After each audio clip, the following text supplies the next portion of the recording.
امام قرطبی رحمۃ اللہ علیہ نے ایک حدیث نقل کی ہے، اس میں اسی آیت کے تعلق سے حدیث ہم کو مل جاتی ہے۔ فرمایا کہ خمس بخمس، اللہ کے رسول نے فرمایا خمس بخمس، یعنی 5 گناہ ایسے ہیں جن کی سزا 5 چیزیں ہیں، 5 گناہوں کی سزا 5 چیزیں۔ نمبر 1 کیا بتایا کہ جو وعدہ خلافی کرتا ہے، جو قوم یا جو لوگ وعدہ خلافی کرتے ہیں اللہ تعالیٰ ان کے اوپر دشمن مسلط کر دیتے ہیں۔ اب یہ 5 چیزیں، بلکہ اور ہم 5 چیزیں گنائیں گے دوسری حدیث کے تعلق سے، یہ چیزیں سنتے جائیے گا اور اپنے معاشرے میں چاروں طرف دیکھتے جائیے گا، سوچتے جائیے گا کہ یہ چیزیں ہمارے یہاں ہیں یا نہیں، کیا ہم اس میں مبتلا تو نہیں ہیں، کیا ہمارا معاشرہ اس میں ہے یا نہیں۔ اور یہ سب معاشرے کے تعلق سے باتیں بتائی گئی، اس میں بتایا گیا کہ جو لوگ، جو قوم، چند لوگ اگر ایسا کریں گے تو ان میں یہ چیزیں ہو جائیں گی۔ ظاہر ہے کہ ایک دو کے کرنے سے نہیں ہوتا، ایک دو تو ہر جگہ کوئی نہ کوئی غلط ہوتا ہے، اچھے لوگوں میں اور اچھے لوگ اور برے لوگوں میں ایک دو لوگ اچھے بھی ہوتے ہیں۔ تو ایک دو کا مسئلہ نہیں، پوری سوسائٹی کا مسئلہ ہے، پورے معاشرے کا مسئلہ ہے، ہم سب کا مسئلہ ہے، تو ہم لوگ تو کہیں اس میں شامل نہیں ہیں۔ تو پہلی چیز کیا بتائی کہ جو وعدہ خلافی کرتا ہے اللہ تعالیٰ اس کے دل میں کیا کرتے ہیں، دشمن کو، اس کے اوپر دشمن مسلط کر دیتے ہیں، دشمن غالب ہو جاتا ہے، طرح طرح کے قانون بنا دیے جاتے ہیں۔ انسان نماز نہیں پڑھ سکتا کھلے میں، انسان اپنے مسجد کی حفاظت نہیں کر سکتا، انسان کچھ بول نہیں سکتا، طرح طرح کے قانون بنا دیے گئے، دشمن ہمارے پہ مسلط کر دیا گیا۔ کب؟ جب ہم نے وعدہ خلافی کی۔ دوسری چیز بتائی کہ جو قوم اللہ کے قانون کے خلاف دوسرے کے قانون کا سہارا لے کر کے فیصلہ کرتی ہے اور اپنا جو ہے باقاعدہ فیصلہ کراتی ہے، تو اللہ تعالیٰ اس کے اوپر کیا کرتے ہیں، ایسی قوم کے اوپر فخر و فاخر کو جو ہے محتاجگی کو عام کر دیتے ہیں، محتاجگی عام ہو جاتی ہے، وہ دوسرے کا محتاج ہر وقت بنا رہتا ہے، وہ خود سے کام نہیں کر سکتا، ہر کسی کا محتاج ہوگا، کبھی افسروں کے پیر دبا رہا ہوگا، کبھی چپراسیوں کے جو مشاورے کر رہا ہوگا، سب کچھ کر رہا ہوگا۔ کب ہوگا یہ؟ جب کوئی قوم اللہ کے قانون یعنی قرآن اور حدیث کو چھوڑ کر کے کسی غیر اللہ یعنی ان اللہ کے قانون کے علاوہ کسی اور کے قانون کو جو ہے اپناتی ہے اور اس پر اتنا یقین نہیں ہے، اس کے فیصلے کو مانتی نہیں ہے، تو حل کیا ہوتا ہے، اللہ تعالیٰ محتاجی کو اس قوم میں، ان لوگوں میں عام کر دیتے ہیں۔ تیسری چیز بتائی، جو قوم بے حیائی میں مبتلا ہو جاتی ہے، جس قوم میں بے حیائی اور زناکاری عام ہو جاتی ہے، تو اللہ تعالیٰ کیا کرتے ہیں کہ ان لوگوں پر، ایسی قوم پر طاعون اور ایسی دوسری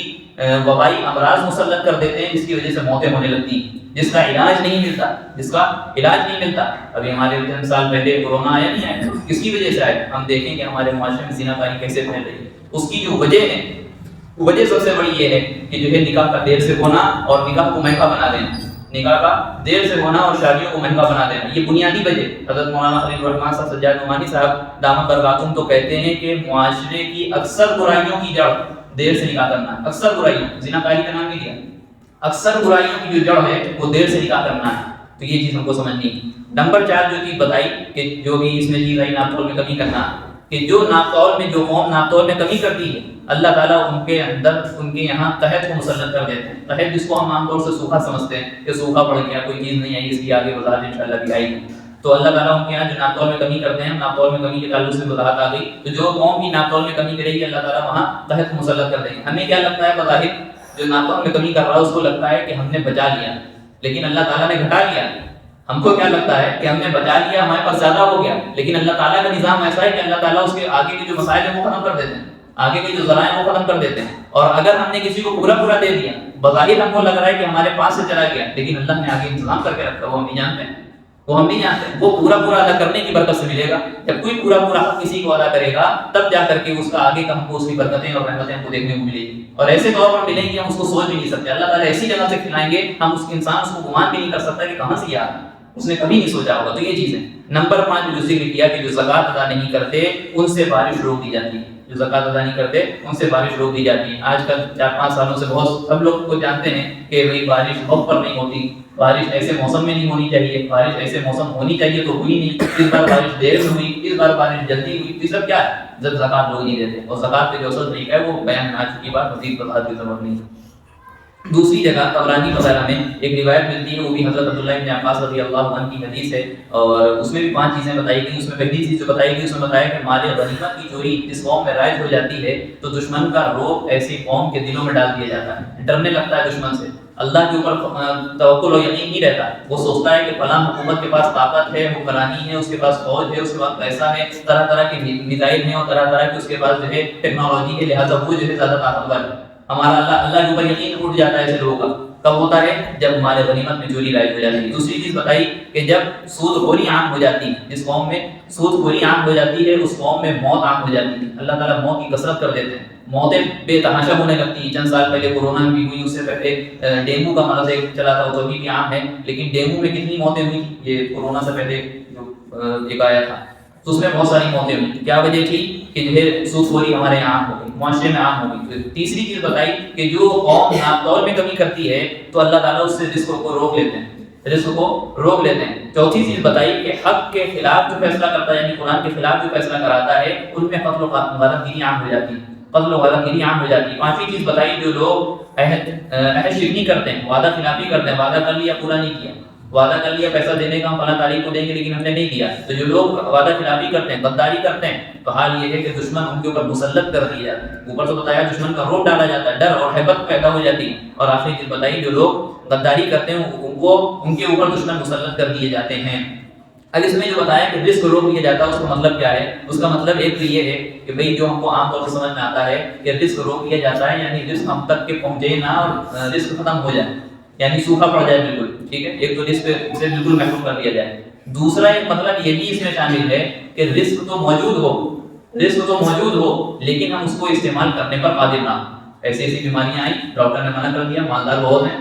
کروڑوں روپیہ بھرا پڑا ہوا ہے، لیکن ڈاکٹر نے منع کر دیا کہ آپ کو اسپتال کا نہیں ہے اور کوئی چیز آپ استعمال نہیں کر سکتے۔ ہاں ایک چیز اس میں یہ بھی سمجھیے کہ اگر کوئی بھی شخص طاقت ہونے کے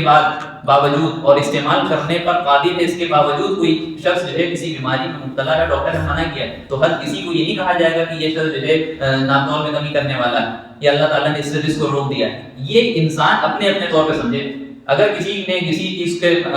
کوئی رزق کسی سے رک گیا ہے تو اپنے طور پہ سوچے، اللہ سے دل میں توبہ کرے، اللہ کہیں ہم سے کوئی گناہ تو نہیں ہو گیا جس کی وجہ سے ہم سے نعمتیں روک لی گئی، ہم سے رزق روک لیا گیا۔ ہم کو اختیار نہیں ہے کہ ہم دوسرے کی بیماری کو دیکھ کر کے یا دوسرے کو دیکھ کر کہیں یہ گنہگار ہے۔ ہم کون ہوتے ہیں؟ ہم اپنے اعمال کا حساب نہیں، ہم اپنے اعمال کی فکر کریں، ہم دوسرے کو دیکھ کر کے نہیں کہہ سکتے۔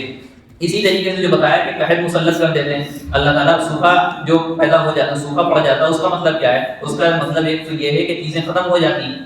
مارکیٹ میں چیز ملنا بند ہو گئی، سوکھا پڑ گیا، یعنی اب نہ غلہ ہے نہ کوئی جو ہے،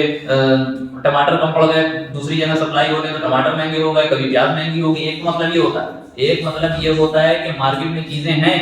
لیکن اتنی مہنگی ہو گئی، جس کو آج ہم کہتے ہیں مہنگائی کا زمانہ، تو مہنگائی کا زمانہ ہمارے اعمال کی وجہ سے، تو اللہ کی طرف سے یہ سوکھا پڑنے کا ایک قحط پڑنے کا ایک جو وجہ یہ بھی ہے، یہ بھی صورت کی ہے کہ اگر کوئی چیز مہنگی ہو گئی تو لوگ اس کو استعمال کرنے سے قاصر ہیں، لوگ اس کو آسانی سے استعمال نہیں کر سکتے، لہٰذا سوکھا پڑنے کا مطلب ایک یہ۔ تیسری چیز بتائی کہ فقر و فاقہ مسلط کر دیا جاتا ہے۔ فقر کہتے ہیں کہ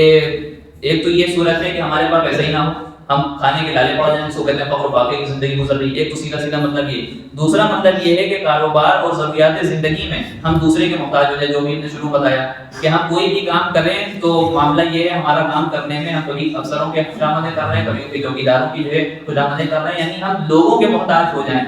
لوگوں کے محتاج ہو جائیں، جس کو فقر و فاقہ بھی کہا جاتا ہے۔ اگر کسی کا کوئی جو فقر و فاقہ مبتلا ہے تو اس کی صورت ایک یہ بھی ہے، اور ایسی پابندیوں میں انسان جکڑ جائے کہ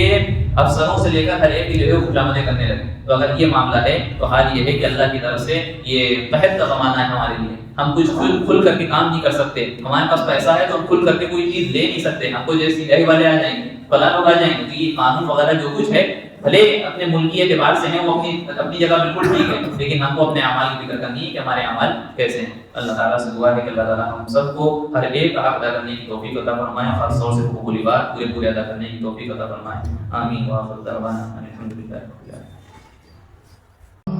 ویڈیو اگر اچھی لگی ہو تو لائک کریں، شیئر کریں اور چینل کو سبسکرائب کرنا نہ بھولیں،